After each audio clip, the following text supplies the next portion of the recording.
Poker top tout le monde. Je suis très contente de vous voir et vous voir aussi nombreuses. Ça doit pas être évident de se connecter comme ça le dimanche matin. Et pour celles qui sont en Israël, c'est comme on sait, c'est le premier jour ouvré. C'est comme le lundi matin. Et pour celles qui sont en France, bah, c'est un jour de congé. Du coup, vraiment, colle à cavote que vous vous leviez le matin. En plus, chez vous, c'est à 9h30, pas à 10h30, pour vous connecter et pour étudier. Et moi, je suis très, très contente qu'on se retrouve. Alors, on va poursuivre notre cours sur l'amour. L'amour et la haine. J'espère qu'on va réussir à faire les deux aujourd'hui. En fait, je sais pas comment vous expliquer, c'est vraiment des chapitres centraux dans le livre. D'ailleurs, ils sont épais. Enfin, le chapitre sur l'amour est épais. Je crois que c'est le plus épais d'ailleurs.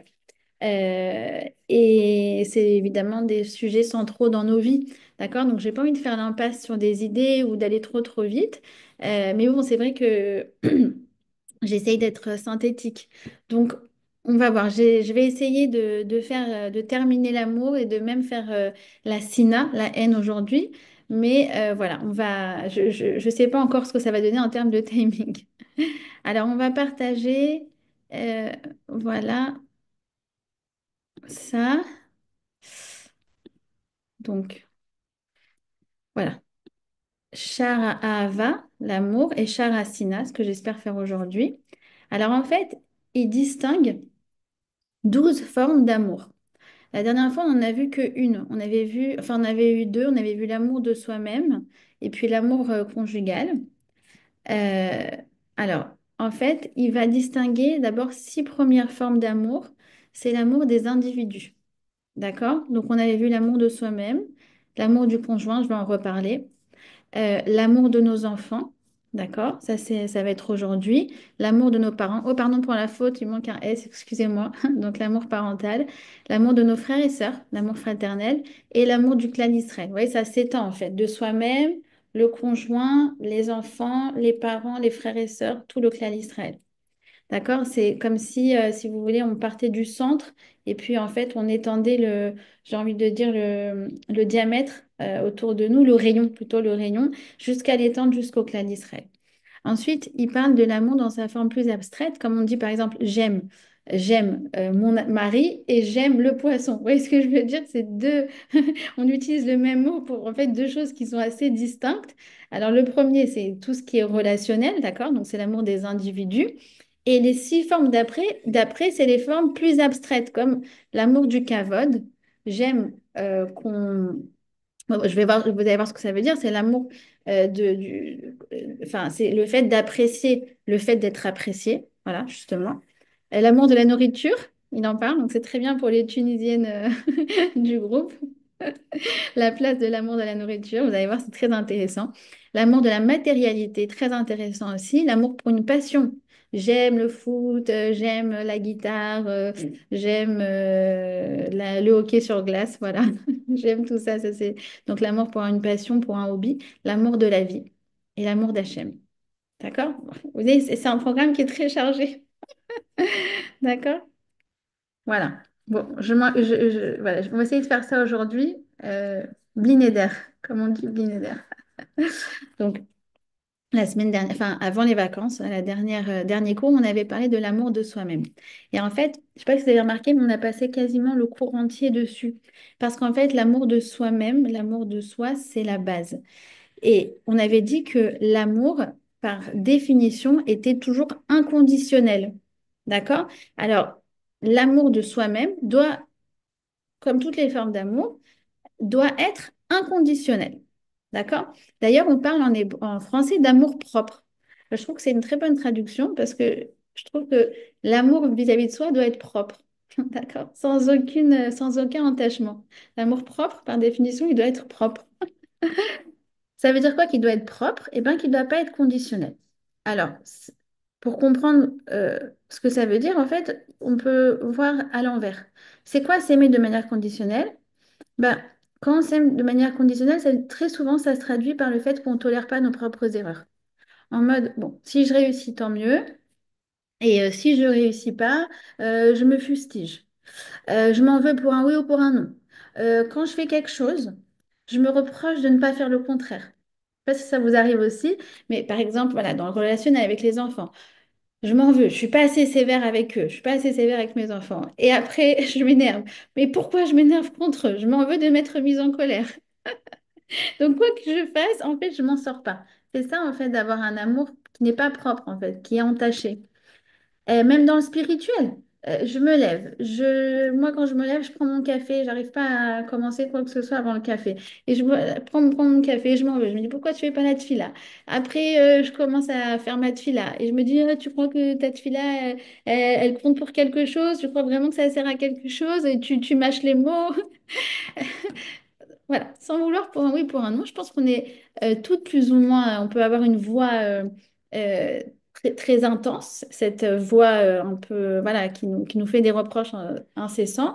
Et puis il y en a qui ont une voix moins intense, mais j'ai l'impression que, en tout cas chez les femmes, en tout cas celles qui me parlent, etc., j'ai l'impression que c'est quelque chose qui est quand même assez présent. Il faut épurer tout ça. Il faut se départir de tout ça. Pourquoi? Parce que l'amour de soi-même, c'est en fait la base de tout le rayon qui va s'étendre jusqu'à l'amour de notre famille, de nos parents, du clan Israël et d'Hachem. Et tant qu'on n'a pas fait ce travail d'assainissement, eh ben, vous allez voir qu'en fait, ça va s'en ressentir sur tous les autres rayons d'amour qu'il y a autour de nous. D'accord? Voilà, il faut se départir du fait aussi d'être en compétition sans cesse avec les autres. Je sais que, alors, Baruch Hashem, moi, comme vous savez, j'ai un téléphone cher, Dieu bénisse, merci. Merci Hachem. Mais voilà, je sais qu'avec les réseaux sociaux, la vie est devenue une compétition. Et qu'est-ce que tu fais? Et qu'est-ce que tu montres? Et qu'est-ce que tu as réussi? Et qu'est-ce que ta photo de famille, etc. Et ça génère, je peux vous dire, le sentiment que voilà. Les gens, ils ont le sentiment que tout le monde fait mieux que eux. Mais la vie n'est pas une compétition. Et ça aussi, c'est quelque chose dont il faut absolument se départir. Absolument se départir. Quitte à le dire le matin au réveil, quitte à le dire le soir avant de dormir, la vie n'est pas une compétition.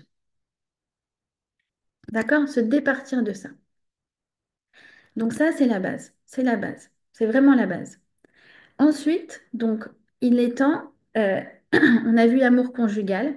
Alors, c'est vrai que l'amour conjugal, je vous avoue qu'on l'a vu vraiment de manière très synthétique. Et s'il y en a qui sont intéressés à étendre cette chose-là, vous m'enverrez un message et je vous enverrai le cours qu'on avait fait quand on avait étudié la Tfila sur le cours sur le schéma Israël. Et en fait, c'était magnifique parce qu'on avait expliqué justement comment on passe d'un amour conditionnel à un amour inconditionnel au sein du couple. C'est ça tout l'enjeu. Mais voilà, j'ai fait exprès d'être succincte, mais si vous voulez euh, approfondir, envoyez-moi un message, je vous enverrai le cours qu'on avait fait l'année dernière.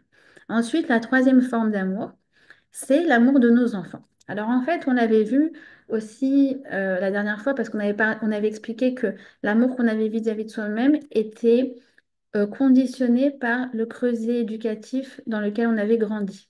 Et que très souvent, lorsqu'on a reçu de l'amour conditionnel, alors nous-mêmes, on a vis-à-vis de soi un amour conditionnel. Vous vous rappelez? Alors du coup, ce qu'on voit maintenant, c'est simplement le corollaire de ce qu'on avait vu la dernière fois. C'est-à-dire que l'amour de nos enfants doit être inconditionnel. Voilà, je refais la pub pour notre livre, à Vanessa Benzakan et à moi. C'est ce qu'on dit, c'est ce qu'on redit, il doit être inconditionnel. C'est bien un endroit sur Terre où les individus doivent recevoir de l'amour gratuit et de la considération constante, c'est à la maison. Et l'amour inconditionnel, c'est le socle de la construction de l'enfant et c'est aussi le meilleur rempart contre les mauvaises influences. Parce que si à la maison, un enfant ou un adolescent, il se sent accepté et aimé et considéré, comme il est, alors il n'a aucune raison pour avoir une attirance pour les mauvaises fréquentations. D'accord? Parce qu'en général, quand on va vers les mauvaises fréquentations, souvent c'est une attitude qui se traduit par la recherche de considération. Et c'est un substitut qui est un substitut mauvais et dangereux. D'accord? Donc, comment on doit aimer nos enfants? De manière inconditionnelle. C'est-à-dire que no matter what, quoi qu'il en soit, quoi que tu fasses, je t'aime et je t'aimerai toujours. Et ça, c'est quelque chose que les enfants doivent savoir. Et c'est quelque chose que les enfants doivent ressentir. Et c'est pas seulement ça, c'est que ça doit être matérialisé. Par quoi? Par, comme il dit Rav Jacobson, Chibukim Veneshikot, par des embrassades et des enlaçades.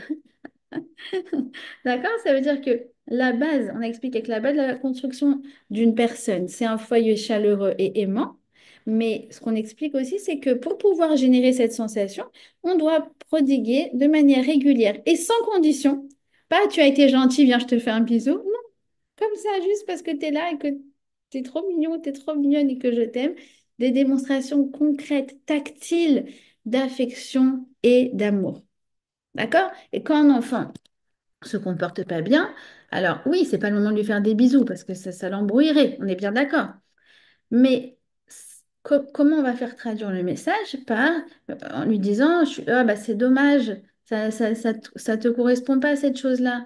Je suis triste que tu aies fait ça, d'accord?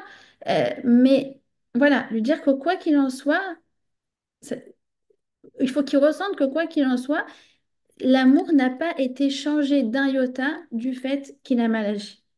D'accord? Et l'amour, parce que souvent on dit oui, mais si on les aime trop, on risque de les gâter.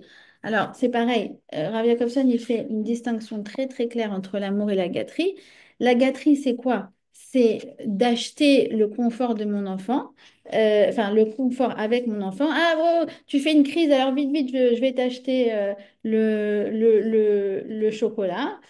Donc en fait, c'est plutôt quelque chose qui est tourné vers moi-même, d'accord? Donc c'est pas du chesed, c'est pas aimer. C'est pas, pardon, c'est pas donner, c'est prendre. D'accord? Je vais essayer de vous trouver le petit dessin qu'on avait fait pour distinguer entre la gâterie et la... Voilà.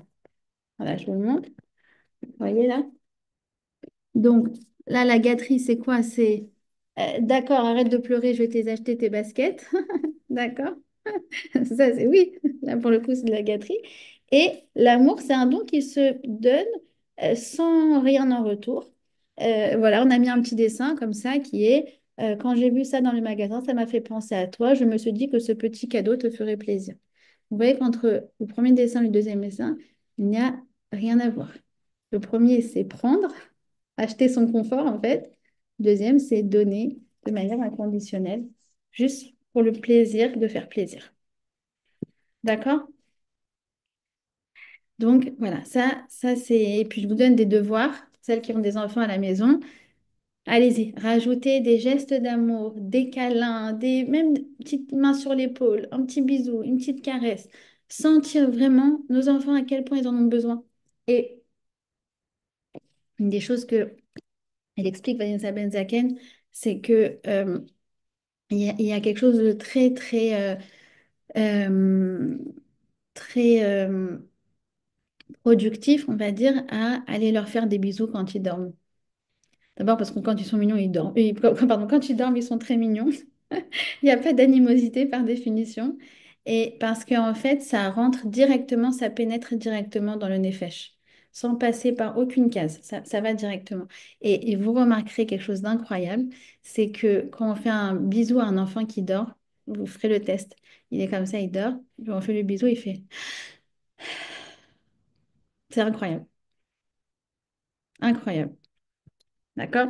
Donc voilà, je pense qu'un bisou donné dans la nuit, ça en vaut trois dans la journée. Je vous dis, j'exagère pas trop parce que je veux pas que du coup vous dites que bah, du coup il n'y a pas besoin d'en donner en journée, il suffit d'en donner la nuit.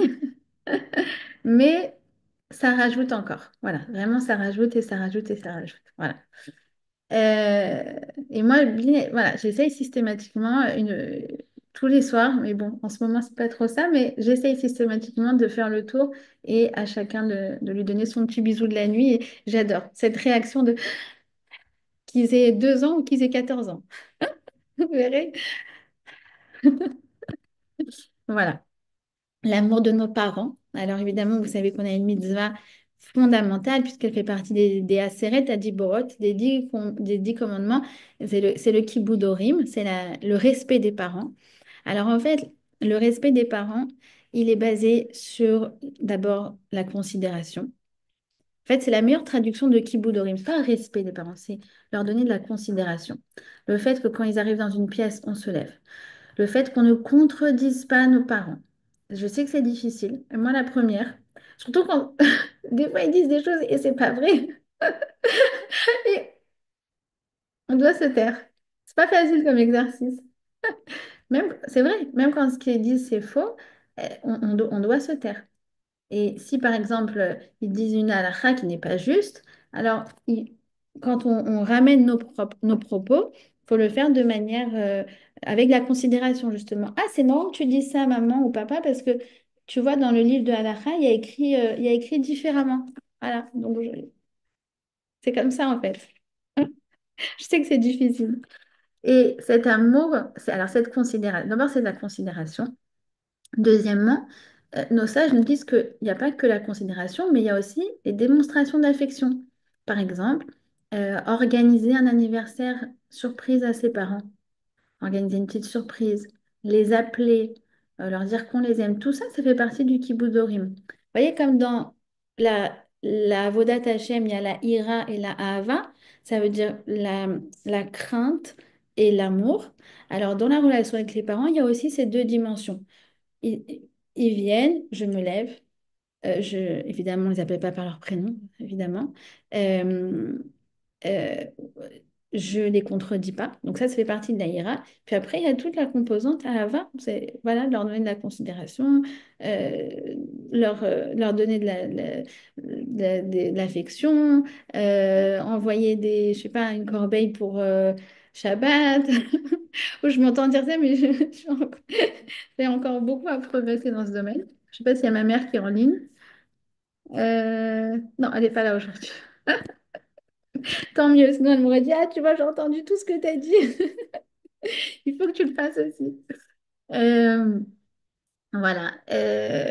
Donc voilà, ça c'est basé sur quoi? C'est basé sur le fait qu'on a donc de la reconnaissance. D'accord? De la reconnaissance vis-à-vis du fait qu'ils nous ont donné la vie. D'accord? Et vis-à-vis pas seulement du fait qu'ils nous ont donné la vie, mais du fait que, eh bien, ils ont donné leur vie, ils ont donné tout pour nous. Et vous savez qu'il y a marqué où Levanim Levanecha, Shalom à l'Israël. Le jour où tes enfants auront des enfants, il y aura du shalom à l'Israël. Il y aura de la paix, de l'harmonie entre vous. Pourquoi? Parce que quand une mère une toute jeune maman, elle vient d'avoir son bébé, elle rentre à la maison, la première nuit, elle se réveille 3 fois, la deuxième nuit, elle se réveille 4 fois, et ainsi de suite pendant plusieurs semaines et pendant plusieurs mois jusqu'à ce que l'enfant ait fait ses nuits. Et bien tout d'un coup, vous avez bien compris, elle réalise en fait ce que sa mère, elle a fait pour elle. Mon mari m'a raconté ça une fois. Il m'a raconté que un jour, il a déposé les enfants et puis les enfants, ils sont même pas dit merci, ils ont claqué la porte comme ça et puis voilà, c'était un moment un peu awkward quoi, un peu, il était pas très très bien, pas très à l'aise. Et là, tout d'un coup, il se dit, waouh, mais moi, quand j'étais en prépa, mon père, il m'accompagnait tous les matins à l'autre bout de Paris en voiture. Pas tous les matins, pardon. Certains matins, il accompagnait en voiture jusqu'à l'autre bout de Paris. Et en fait, lui, pareil, il claquait la porte, il avait en tête ses cours, le fait de ne pas être en retard, et à peine, il lui dit même pas merci, quoi. Allez, ciao, bye bye. Et son père, en plus, il faisait tout le retour avec tous les embouteillages dans l'autre sens. Et là, à ce moment-là, au moment où lui-même il dépose enfin nos propres enfants, il se rend compte de ça. Alors il appelle son père et il lui dit, Papa, merci. C'est vrai, vous voyez ce que je veux dire? Ça veut dire, bon, nos enfants, comme on dit, Altikra Banaïr et la Bonaïr. Tes enfants ne sont pas seulement tes enfants, Banaïr, Bonaïr, ce sont tes constructeurs. Ce sont ceux aussi qui te permettent d'encore mieux considérer tes propres parents. D'accord? L'amour des frères et sœurs. Alors ça, c'est très intéressant. Je ne m'y attendais pas du tout. Il dit que pourquoi on doit aimer nos frères et sœurs? Comment? Eh bien, à travers le fait qu'on leur est reconnaissant de nous avoir aidés à travailler nos midotes, à travailler nos traits de caractère, et qui nous ont préparés en fait à la vie en communauté. Et c'est vrai, c'est très, très, très, très vrai. Pourquoi? Parce que l'amour fraternel, c'est magnifique, mais vous voyez que c'est pas tellement évident. On voit déjà dans la Bible que ça a commencé par Caïn et Abel, c'était pas une réussite. Ça s'est poursuivi entre voilà, Ésav entre Ésav et Yaakov, entre Yosef et ses frères. D'accord? On dit que la première vraie fraternité pure et belle, ça a été justement Ephraim et Ménaché, dont on a lu la paracha cette semaine, enfin, dont on a lu l'histoire pendant la paracha de cette semaine. Donc on sait, la Torah a parfaitement conscience que l'amour fraternel n'est pas une évidence.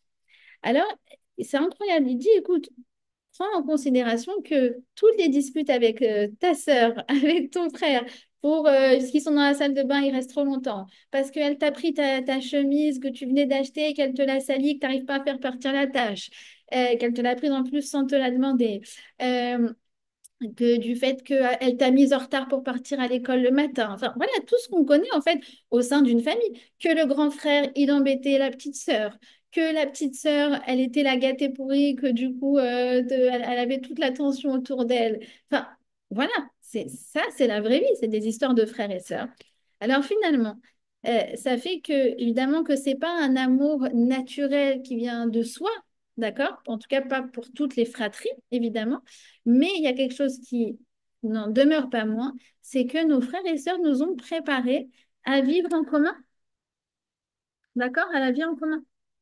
Donc, ça, c'est quelque chose pour lequel, en fait, on doit leur donner de la reconnaissance. Et moi, quand j'ai découvert ça, je me suis dit, ah oui, c'est vrai, ça veut dire, on sait, dans une fratrie, on a un frère ou une sœur avec qui on va avoir un atome crochu, et puis d'autres avec qui le courant passe moins, d'accord? Eh ben, se dire que justement, ceux avec qui le courant est moins passé sont aussi ceux qui nous ont fait le plus progresser, d'accord? Et ensuite, il étend, donc c'est le sixième rayon, d'accord, à tout le clan Israël. Alors, sur ça, on va dire qu'il y a deux parties, d'accord? Là, il va poser la question comment se faire aimer de ses proches. Enfin, pas de ses proches, de sa communauté, de son entourage au sens large, de tout le clan Israël. Ensuite, dans le cours sur la haine, il posera la question comment aimer le clan Israël. D'accord? Donc, c'est pour ça que là, vous aurez juste une réponse partielle. Là, il dit comment se faire aimer. Alors, c'est très intéressant parce qu'il dit justement toutes les autres formes d'amour qu'on a explicitées jusqu'à maintenant, l'amour vis-à-vis de soi-même, l'amour du conjoint, l'amour des enfants, etc., toutes ces formes d'amour sont, comme on avait dit, par définition, inconditionnelles. Inconditionnelles. En revanche, l'amour dans une communauté, par exemple, dans une synagogue, dans un voisinage, dans un quartier, dans un immeuble, voilà, au sens large, eh bien oui, il est conditionné. Il est conditionné parce qu'on a tendance à aimer plus ceux qui se montrent aimables. C'est ce qu'il dit. D'accord? Donc, comment on se fait aimer? Eh bien, tout simplement en étant aimable. Ça veut dire quoi, aimable?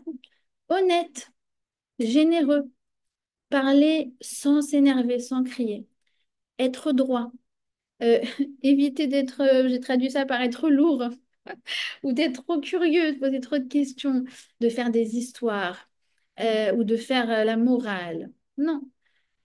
Euh, en essayant justement d'être positif, de donner des mots positifs, d'annoncer des bonnes nouvelles. Vous connaissez, il y a des gens, dès que vous les croisez, ils sont annonciateurs de mauvaises nouvelles. Ah, tu sais, il y a un nouveau virus qui vient de Chine. Oh, je peux pas entendre ce que tu racontes. Donc, être annonciateur de bonnes nouvelles. Euh, ne pas faire de médisance. Ne pas dévoiler les secrets qu'on nous a confiés. Et essayer de juger positivement, de trouver des circonstances atteignantes. D'accord? Attention, attention, attention. Être aimable ne veut pas dire oui à tout. Pas du tout. D'ailleurs, il faut se méfier des gens qui commencent les phrases par «Oh, toi qui es si aimable, peux-tu me prêter un?» Non, on n'a rien à prouver à personne. D'accord? Et, et je vous... Enfin, justement, c'est Rabbi Yaakov qui dit ça. Il dit, si quelqu'un commence une phrase par ça, dites-lui, non, reprends ta phrase. Fais-moi ta demande, d'accord? Mais sans me dire, toi qui es si aimable. Parce qu'on veut que quand on dit oui à une demande, ça soit un vrai oui. Pas, entre guillemets, une forme de manipulation docile. Vous voyez ce que je veux dire? Il dit, le Rav Dessler, que quelqu'un qui n'aurait jamais dit non, en fait, n'a jamais dit oui. Parce qu'il se force, en fait, il s'oblige, il se met une pression pas possible. J'ai pas le droit de dire non, j'ai pas le droit de dire non, j'ai pas le droit de dire non. Donc, en fait, quand son oui, il le dit, c'est pas un vrai oui, c'est pas un oui qui est choisi. C'est oui parce qu'on m'a mis la pression. Oui parce que après, j'ai peur qu'on m'aime pas. Oui parce que après, j'ai peur qu'on dise que je suis une égoïste. Oui parce que après, j'ai peur de perdre son amitié, etc., etc. Non, il faut choisir de dire oui. D'accord? Euh, Florence dit que, évidemment, l'amour dans une fratrie dépend ici également du comportement des parents vis-à-vis, voilà, de faire des différences entre les frères et sœurs. Et oui, je ne vais pas m'étendre sur le sujet parce que c'est un sujet qui est un peu complexe, mais justement, on peut voir notamment dans la paracha avec Yosef que le fait que Jacob lui a donné une tunique spécialement à lui, évidemment que ça a été générateur de jalousie. Et enfin, pour terminer, il dit, il faut bien choisir ses amis. Euh, et il rapporte cette histoire. Il dit un jour, un enfant dit à son père, comment choisir ses amis, papa? Alors, le père a répondu, il faut choisir des personnes intelligentes qui te tirent vers le haut et qui sont de vrais amis. Comment on sait qu'une personne est une vraie amie? C'est premièrement parce que parfois tu n'as pas été à la hauteur et qu'elle a été capable de te pardonner. Si une personne continue de t'aimer malgré tes erreurs, puisque l'erreur est humaine, alors c'est une vraie amie. D'accord? Celle qui te dit aussi quand elle pense que tu fais une erreur. Pas celle qui est toujours d'accord avec toi. D'accord? Et quelqu'un qui est capable de se remettre en question et qui est capable aussi à son tour de demander pardon. Je trouve qu'il y a tout dans ces trois choses. Capable de pardonner, capable de demander pardon et on a dit quoi en deuxième? Capable de ne pas être d'accord avec toi. D'accord? Et quand et te dire quand elle pense que tu es dans l'erreur. D'accord? Ça, c'est vraiment une forme d'amour qui fait progresser. On continue. On a la septième forme d'amour. Donc, on est passé là, du coup, à l'amour plus dans sa forme abstraite. D'accord? Dans sa forme. Donc, comme on a dit, j'aime mon enfant et j'aime le chocolat. D'accord? En fait, c'est deux formes d'amour. Là, on est dans la deuxième. Alors, l'amour du kavod. Alors, c'est quoi l'amour du kavod? C'est oh, j'aime quand on me donne la considération, j'aime quand on me fait des salam alek, des pirouettes. Euh, alors, c'est pas quelque chose qu'on doit aimer, c'est pas quelque chose qu'on doit rechercher. D'accord? Bon, d'abord, pourquoi? Parce que en fait, si la considération est oui quelque chose d'important, et le Rav Wolbe, il dit que la considération est pour la neshama comme la nourriture, elle est pour le corps. Ça veut dire que la considération, c'est oui quelque chose de vital. D'accord? Mais la considération, d'abord, elle commence par la considération vis-à-vis de soi-même. Ça veut dire qu'en fait, nous, on doit se nourrir de notre propre considération en se félicitant, en s'auto-encourageant et en étant fier de soi. Et lorsqu'on arrive à faire ça, alors la considération des autres sera, entre guillemets, la cerise sur le gâteau, le petit bonus, mais pas quelque chose dont je serai terriblement dépendant au point de quoi? De tout faire pour en avoir. Parce que sinon, on tombe dans quoi? Dans le schéma qu'on avait expliqué au début du cours de cet adolescent qui manque de considération à la maison et donc du coup qui manque de considération vis-à-vis de lui-même. Et du coup, dès qu'il y a une bande de loupards qui lui dit «Oh oui, si tu arrives à descendre la piste en scooter à 120, à 150 à l'heure, sans casque, t'es vraiment un gay vert, t'es vraiment un mec». Alors, bah en fait, s'il est tenté par cette considération-là, il risque justement de faire cette grosse bêtise. Et là, je vous ai donné une bêtise un peu soft parce que, enfin, elle est grave, mais je veux dire, vous imaginez qu'il y a toutes sortes de bêtises qu'on peut faire. Mais évidemment aussi l'addiction aux réseaux sociaux, ça veut dire au fait de vouloir constamment se montrer, se montrer, se montrer, se montrer. Pourquoi tu as besoin de te montrer? Si toi-même tu te vois, toi-même tu te félicites, toi-même tu t'auto-encourages, toi-même tu trouves que ce que tu fais, c'est génial dans les quatre coudées de ta maison. Alors pourquoi tu as besoin de montrer aux autres? Vous savez, c'est comme pourquoi tu as besoin de montrer? On m'a dit que les gens ils postent les plats de ce qu'ils mangent. Si toi, tu trouves que c'est bon, pourquoi tu as besoin t'as besoin d'entendre des autres qui te disent que ça a l'air bon? C'est la même idée.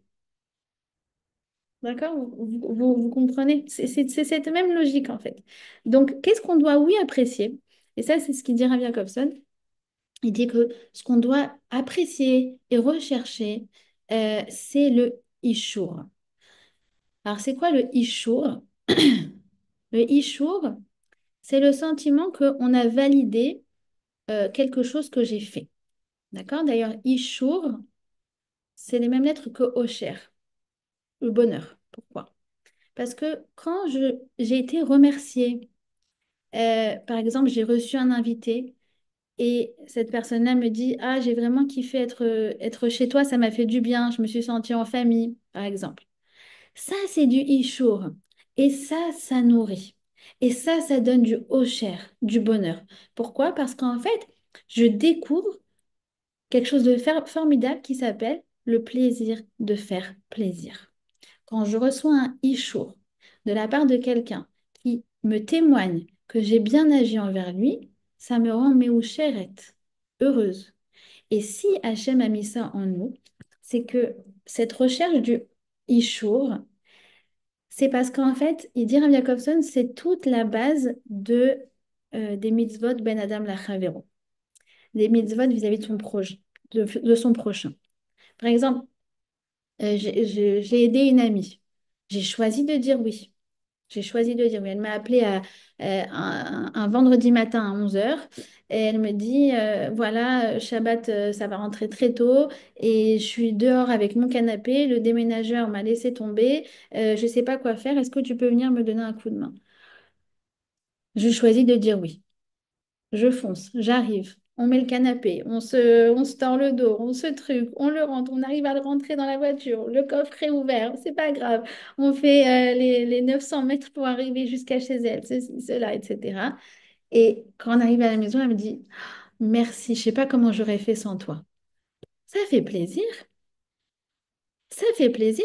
Ça n'a rien à voir avec le kavod. Enfin, comment dire, c'est une forme saine de considération. Pourquoi? Parce qu'elle est dans l'intimité, parce qu'elle est vraie, parce que j'ai même pas envie de la montrer. Je vous donne un exemple. Je vous donne un exemple.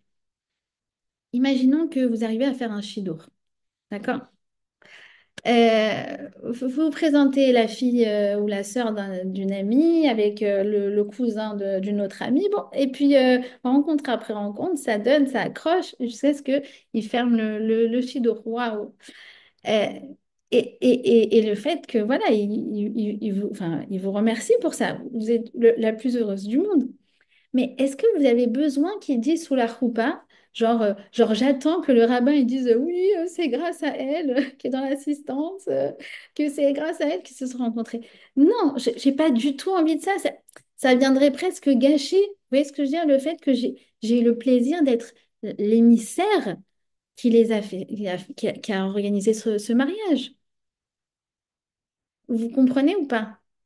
Ça veut dire, bien sûr qu'on cherche de la considération parce que ça fait plaisir de faire plaisir, parce que ça fait plaisir de faire du bien aux autres et que je suis contente qu'ils me témoignent de la reconnaissance. C'est vrai que ça arrive. Moi, ça m'est déjà arrivé 2 fois de faire une présentation, qu'ils se sont mariés et que par contre, ils n'ont pas du tout donné de la considération. C'est vrai, ça fait de la peine, d'accord? Donc, cette recherche de considération, elle est saine, mais elle est saine du fait que justement, elle est moi vis-à-vis de moi-même, moi vis-à-vis de la personne à qui j'ai rendu service. Pas besoin que toute la terre le sache. D'accord? Vous comprenez la distinction? Euh, Non, Ishour, oui, c'est validé, tamponné. D'accord. Ensuite, alors l'amour de la nourriture. Donc, l'amour de la nourriture, bon voilà, moi justement, c'est la Askara de ma grand-mère cette semaine. Ma grand-mère, Zichrona Libracha, c'était voilà, tout son rapport à la religion passé par la nourriture, d'accord, comme beaucoup de grand-mères séfarades, tunisiennes particulièrement. Voilà, alors il temporise, d'accord? Il dit, voilà, on doit aimer la nourriture parce qu'elle nous donne de l'énergie, parce qu'elle nous donne des forces, d'accord? Il faut des calories pour être pour bien servir Hachem. Et voilà, et c'est grâce à la nourriture que, comme il dit Loël Rachel, c'est grâce à la nourriture que la Neshama, elle se maintient dans le corps, d'accord? Mais comme il disait Molière, il faut manger pour vivre et non pas vivre pour manger. Mais pas seulement Monière, c'est écrit dans Michelet. Hein. Tzadik ochel la sova nafsho. D'accord? Il faut manger pour être serein dans son effet, dans son gouffre, dans son corps et dans son mental. Alors, je vous rapporte un petit moyen mémotechnique d'un rave qui s'appelle le rave Yosefi. Et il dit comment on doit aimer la nourriture. C'est pas dans Ochot Tzadikim. Mais je trouve ça très joli. Alors, il donne un moyen mnémotechnique. Il dit donc nourriture en hébreu se dit ma'achal. Et ma'achal, c'est le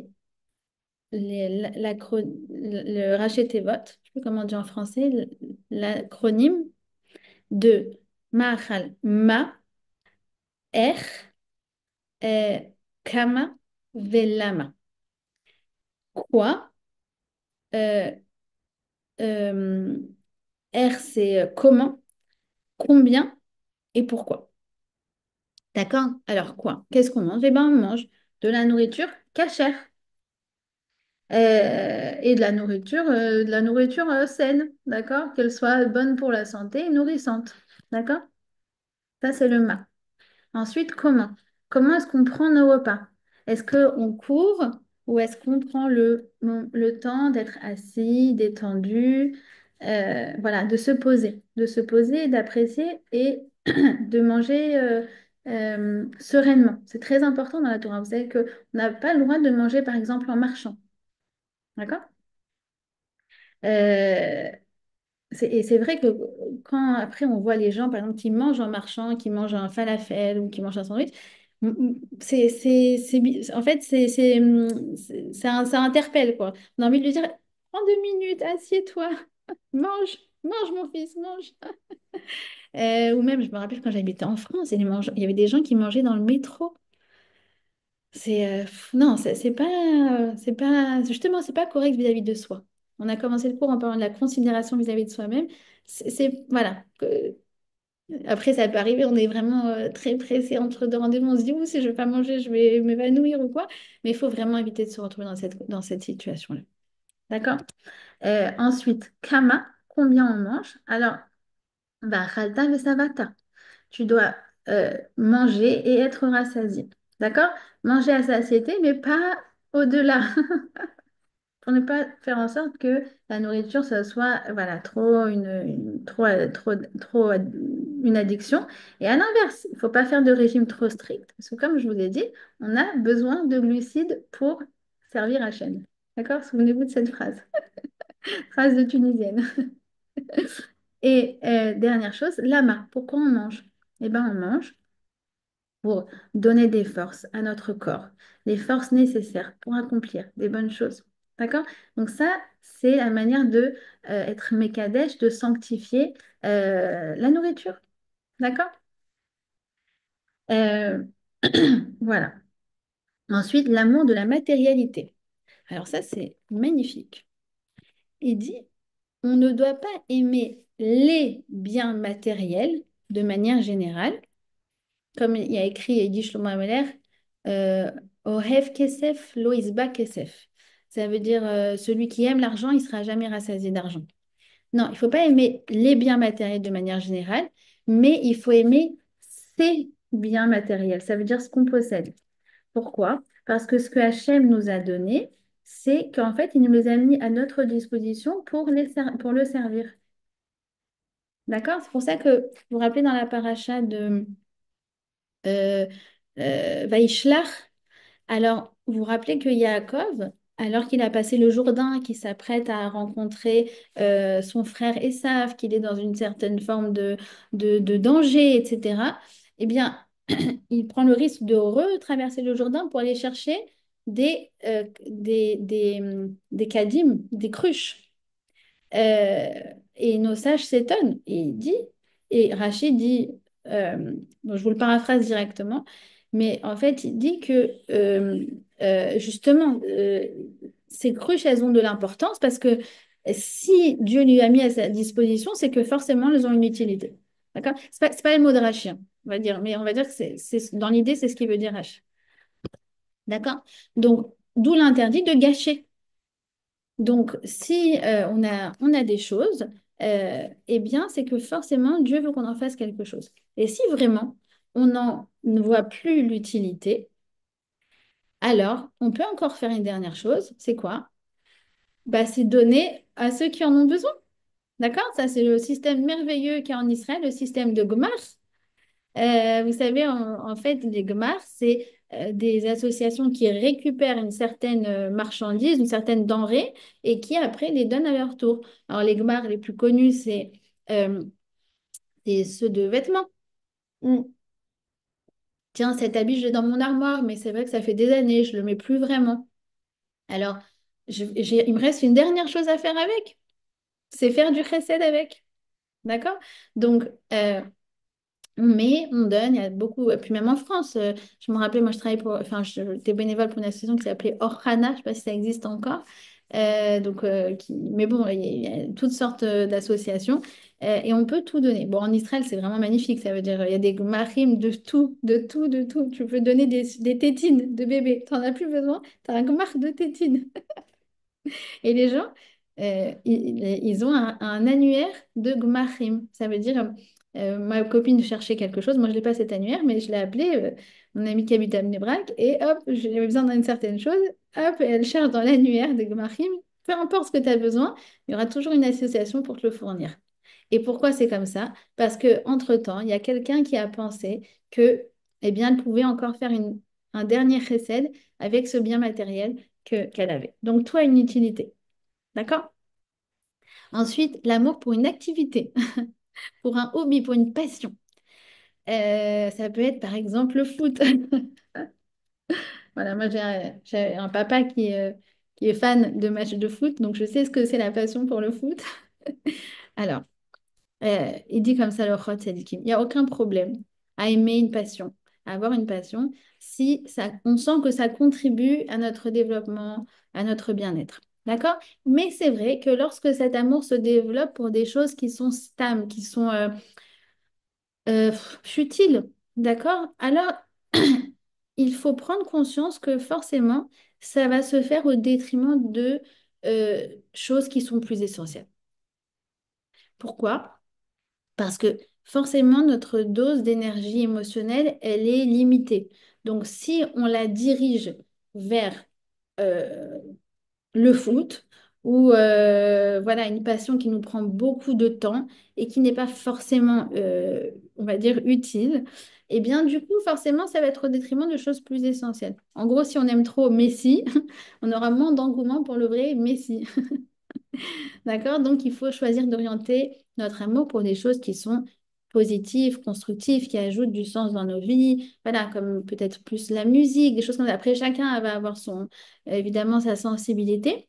Et j'ai entendu il y a quelques semaines une fille qui me racontait que dans son quartier, justement, il y avait un ancien vraiment footballeur, footballeur pas professionnel, je crois, amateur, mais presque professionnel. Enfin bref, c'était sa passion, sa passion, sa passion.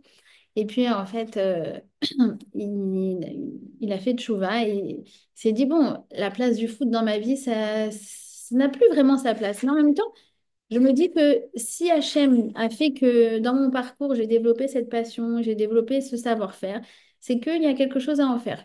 D'accord? Alors, il a décidé d'ouvrir un petit club pour les jeunes du quartier, justement les jeunes un peu en difficulté. Et il les prend le vendredi. Le vendredi après-midi, un peu pour soulager les mamans, un peu pour leur donner confiance en eux, pour leur permettre de se défouler. Et en fait, il crée quelque chose de très sain et très positif pour, justement pour ces enfants-là. D'accord? Donc, c'est la même idée, se dire, si j'ai ça à ma disposition, comme on avait dit avec les biens matériels, mais c'est vrai aussi avec une passion ou avec un savoir-faire, se dire, bon, bah, finalement, mon parcours, il a fait que j'ai ça, bah, j'ai sûrement quelque chose à en faire. Et on peut tout recycler. D'accord? Voilà. L'amour de la vie. Alors, il dit, donc, on doit aimer et préserver notre vie parce que notre vie est le support de notre existence.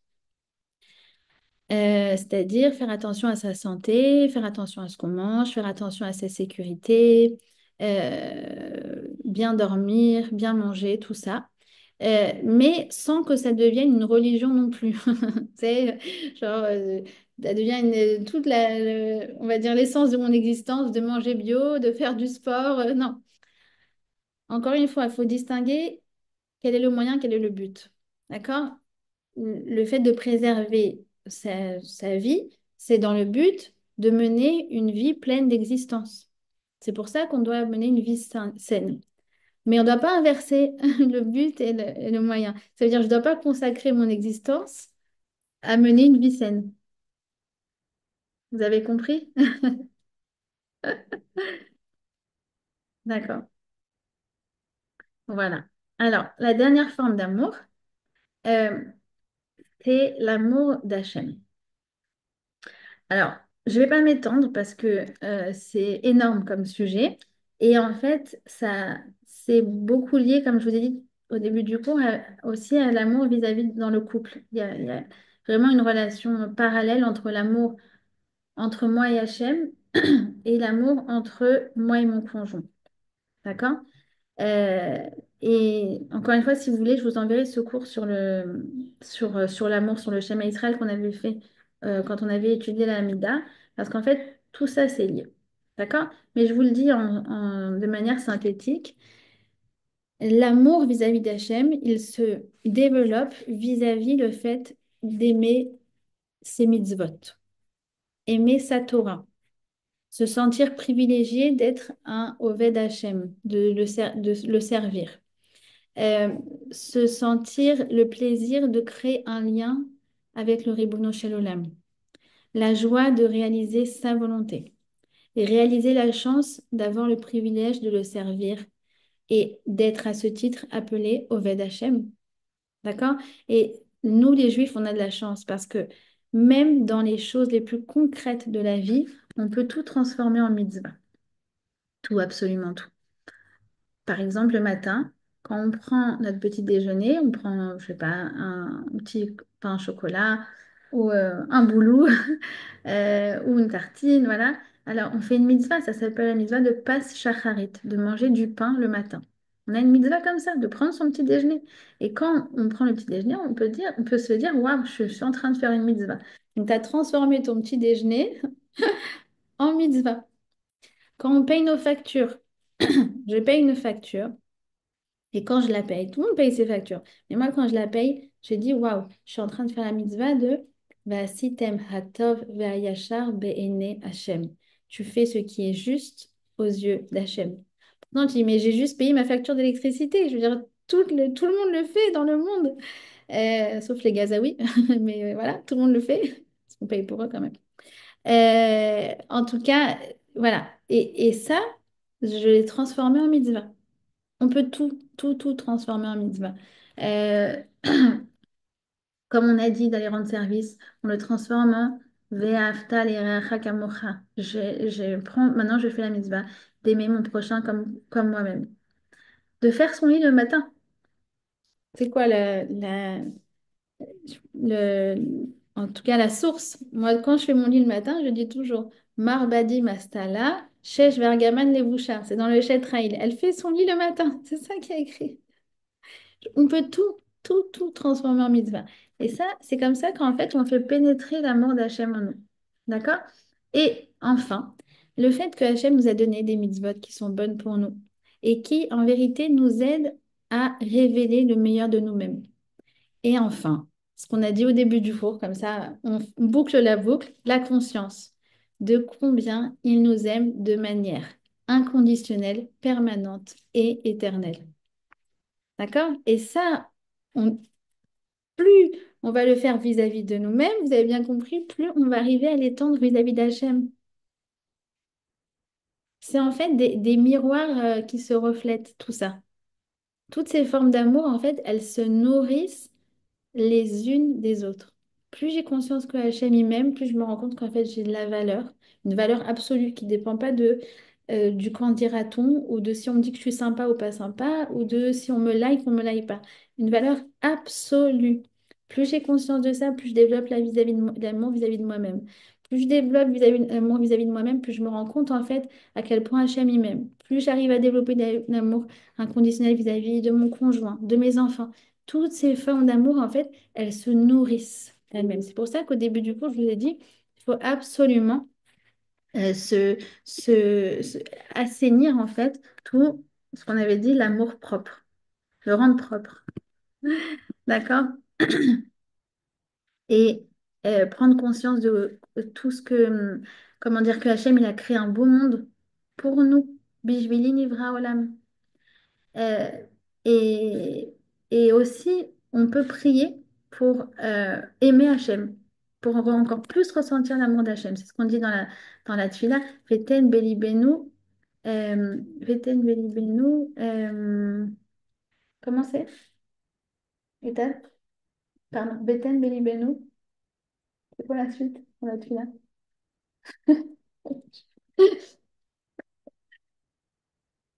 Je l'interromps dans sa main. Bon, c'était pas très sérieux. C'est pas grave, ça va me revenir. Bon, en tout cas, on demande quoi à Hachem? Qu'il agrandisse notre cœur. D'accord? Parce qu'en fait, on peut prier aussi pour aimer tout court. Des fois, on se dit, ah, j'ai une difficulté avec un enfant, je sais que lui, j'ai du mal à lui donner l'amour, un amour inconditionnel. Merci, Leovdecha Behemet. Oui. Ten Beli Benu, euh, ah, je sais pas. Be'ava Leovdecha, bon, je sais plus. Merci. En tout cas, euh, pour que Hachem, il agrandisse notre cœur. Parce qu'en fait, le cœur, on peut toujours l'agrandir et c'est à nous de décider. On m'avait raconté à propos de Nathalie Benchetrit, Zechona Libracha, que c'était une dame, bon, elle avait Dieu bénisse, voilà, une famille nombreuse et beaucoup d'amour dans le cœur et beaucoup d'amour à redistribuer. Puis un jour, il y a une dame qui est venue la voir et qui lui a dit, oh, mais comme vous êtes mignonne, comme vous êtes gentille, vous me rappelez ma grand-mère. Alors, Madame Benchetrit, elle lui a dit, mais tu veux que je sois ta mamie? Moi, j'ai de la place dans mon cœur encore. Et voilà, vraiment, et je pense que s'il y a une prière à faire, c'est celle-là. Vraiment que Hachem, il agrandisse notre cœur. D'accord? Euh, et, et voilà. Et en dernier lieu, il faut que donc cet amour soit toujours, comment dire, agrémenté. Comme on a dit, il y a la ahava, mais il y a aussi la ira. La ira, c'est la crainte. Alors, ça paraît un peu comme si on disait, ah, waouh, c'est beau, c'est beau, c'est beau. Puis tout d'un coup, je parle de la crainte et c'est comme si ça venait gâcher tout ce qu'on avait dit. Alors, je vais vous donner un mashal euh, et, qui explique en fait c'est quoi cette crainte qu'on doit mettre aussi dans notre amour vis-à-vis d'Hachem. Euh, une fois, il y a un artiste apparemment, la reine d'Angleterre lui avait demandé de faire une mezouza. Et en fait, c'était un sophère qui était très précis. Vous savez, les sophaires, ils ont en général, voilà, ils font une calligraphie parfaite et puis ils ont vraiment la maîtrise de leurs mains. Et en fait, elle lui a demandé non seulement d'écrire la mezouza, mais aussi de la poser. Et en fait, quand il est arrivé, il a amené à la reine d'Angleterre cette mezouza. Alors, il l'avait fait, voilà, normalement, etc. Mais quand il est arrivé dans la pièce et qu'il a dû poser la mezouza pour la reine, alors quand il a voulu mettre le coup de marteau, il a eu la main qui tremble. Et c'est la première fois que ça lui est arrivé. Alors, en fait, ça, c'est ce qu'on appelle la hirat aromemout. C'est quoi la hirat aromemout? C'est en fait un niveau qui est encore au-dessus de l'amour. C'est en fait, waouh, face à cette grandeur, face à ce sublime, face à quelque chose qui me dépasse, à la confiance qu'on me donne et tout ça, et bien en fait, je me dis, mais comment je peux faire encore le mieux possible? D'accord? Ça, c'est vraiment tout le sublime que l'amour peut atteindre. D'accord? Et à l'éveil, qu'on arrive à avoir ça dans les couples, avec les parents, avec Hachem, voilà, avec tous nos proches. Euh, bon, je vais m'arrêter là parce que voilà, après il y a le cours sur la sina, sur la haine, et je veux pas le bâcler en 4 minutes qui nous restent. Parce qu'en fait, il parle de haine, mais surtout il parle de comment réparer la haine. Donc vous avez bien compris qu'en fait, il va parler de sinatrinam et avatrinam. Et bon, c'est des sujets qui sont tellement essentiels que du coup, je vous les garde au chaud pour la semaine prochaine. Comme ça, on passera tout le temps qu'il faut dessus. Et voilà. J'espère que vous avez apprécié le cours et bah, je vous aime beaucoup. Voilà, comme ça on termine aussi sur l'amour. Et j'espère que vous avez aimé le cours aussi. Et puis on se voit si Dieu veut la semaine prochaine. Shavuot Tov, dites-moi si vous avez des questions.